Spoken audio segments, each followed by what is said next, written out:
মাটির কাছে চলে গেলেন।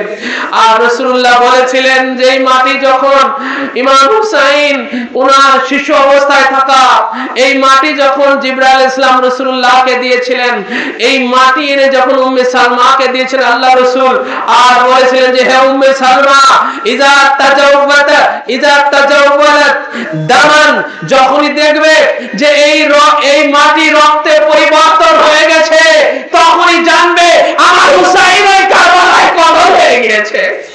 হযরত উম্মে সালমা যখনই দেখলেন যে মাটি আর মাটি নাই, মাটি রক্তে পরিণত হয়ে গেছে, তখনই তিনি ঘর থেকে বের হয়ে সমস্ত মদিনাবাসীদেরকে ডাকতে লাগলেন আর বলতে লাগলেন, হে মদিনাবাসীরা রে, মদিনার বাদশা মাওলা হুসাইন আর নাই, তিনি কারবালাতে শহীদ হয়ে গিয়েছেন। এই যে দেখো আমার কাছে রাখা মাটি সে রক্ত হয়ে গেছে। আমার নবী বলেছিলেন যে মাওলা হুসাইন যখন কারবালায় শহীদ হবেন তখনই এই মাটি রক্তে পরিবর্তন হয়ে যাবে। ওই উম্মে সালমা